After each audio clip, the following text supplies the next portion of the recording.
All right, this is the RotD deep dive discussion of the final. And I want to start this with an admission. This is actually the second video that I made with this level of conversation regarding the final.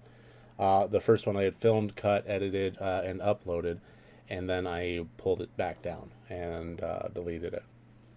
The reason that I did that is I started to go into territory that I didn't mean to. It was a bit of a social commentary that I don't want to not explore. I just want to do it in a way that is responsible and is uh, sincere and well thought out. So, as you might garner from the level of somberness in this, as well as the nature of the material in the movie, the subject at hand that I started to get into is the notion of glorifying our violent fantasies. And, you know, I think that horror, well, art in general is a really fantastic way of dealing with emotions and dealing with tough situations. And horror, especially, I think is, well, it's no exception to it. And I think it provides us with some of the most honest, raw abilities in dealing with difficult emotions. And, I think it's a fairly common human trait to have violent fantasies, if not violent tendencies. And that's where we typically learn to grow as people. When people raise the issue of should children watch scary movies, should children watch violent things, um, I think that the big cutoff is it's no, one easy answer. I think it depends on the parent. I think it depends mostly on the child and their stages of current development in how well they are able to differentiate between fantasy and reality. And when I watched the final, the one thought that I kept having rattle around in my head is, I think, especially with the one-dimensional characters and the tone that the film took, is that it reminded me of something that my angsty 15-year-old being bullied every day self might have written as an outlet, as a fantasy. And I was actually kind of surprised to learn that the writer of the movie was born in 1967. I was expecting him to be much, much, much, much, much younger, um, to be dealing with that level of material in that. Uh, uh, I don't want to insult anybody here, but I suppose the best way I can put it is that level of material in that juvenile fashion, um, which really kind of you know takes me into the actual film itself. Um, the reason that I say in a juvenile fashion is because the characters were so one dimensional, because the plot was so riddled with issues, and the way that they handled things was really, I thought, poor. And I think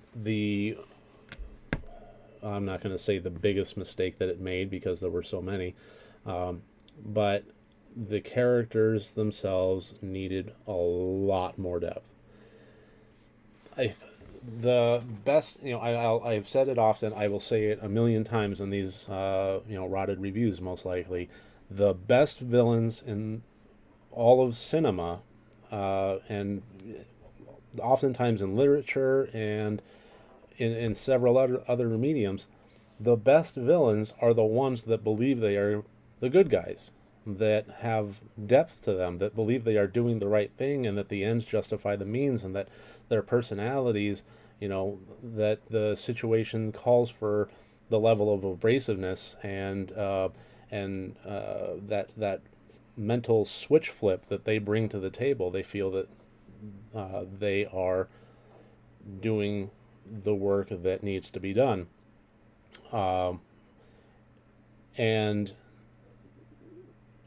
having people like that have those many layers helps us to feel more and be more immersed. And when we have antagonists that are simply, I'm going to pick on this person because I'm hot, it doesn't make us feel anything when something happens to them.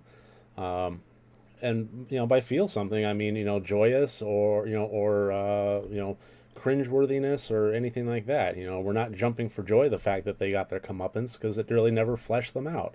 We aren't feeling that sense of heart wrench when we're conflicted about the fact that something happened to them because we also know the other side of the story. They could have explored these characters. It could have had one of the football player jocks, leaving his house with his father's boot up his ass. We could have had one of the cheerleaders, just a glimpse of her home life and have a terrible situation there. There's a lot of explanation for things, and that was something that I thought that when the movie touched on something that I understood and I identified with, which was hiding the adults' faces, that is where I thought that maybe it would transcend into that level of complexity. Because as somebody that was bullied both at home and at school and couldn't get anybody to listen to me or help me, that was something that I identified with very strongly. And it might have been a very subtle thing to have that element in front of the camera.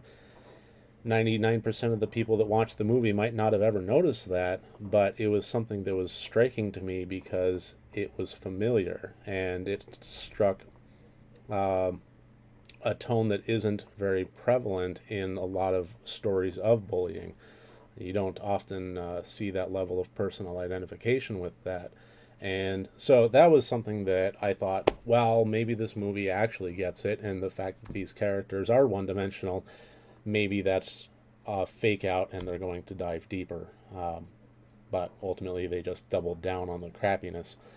Um, yeah, the final is just I thought had such potential, and again, when you have something, the reason that I have the intent category in my scoring system is to give a proper score to movies that know themselves. Um, and that's why I tend to have this scoring system with horror in general, is I'm not trying to pit, uh, you know, the Saw franchise against Lawrence of Arabia. I think that's unfair. I think that a horror film needs its own grading method, and I think that um, having that grading method take into account movies like uh, Thanksgiving and Jack Frost and the ones that are trying to be silly, trying to be schlocky, trying to be funny. I think taking that and adding that to a scoring system that basically says, okay, you failed in every way. The characters were terrible, but I saw what you were going for, and you were going for the cheesiness, and man, that was cheesy, so 20 points to you on here. You knocked it out of the park on that. Sorry, I'm going to have to knock you down on every other peg, but awesome job, setting out and doing what you set out to do. Um, and for me, the final, it set out to be a revenge torture, movie. And when you do that, man, don't hold back. Uh, the the fact that we never really saw much of anything, uh, it just made things watered down and ultimately pointless. And I know this is a little bit nitpicky, but I just can't forgive the scene with the needles. How much that ripped off Takashi Miike's audition, right down to the character having the rubberized black apron. I was when she came out with that and she had the acupuncture needles and she straddled the guy and she started going after his face. I couldn't believe what I was seeing, and it was such a ripoff. I was really expecting her to start saying, kitty, kitty, kitty, kitty, kitty. It was But even then, it held back, and it really just it highlighted the difference between a movie like Audition and a movie like The Final. Is Audition went for a gut punch, and it did not hold back. It gave everything it had, and it was visceral. The Final, watered down, uh, didn't know what it wanted to be, and it just never really delivered on any front. So, I mean, that's just my general thought on it. If you have your own thoughts, your own discussion you want to bring to the table, anything that you might agree or disagree with me on this, feel free to leave it in the discussions.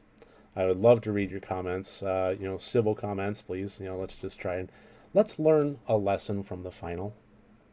And anyway, I will see you tomorrow with another review.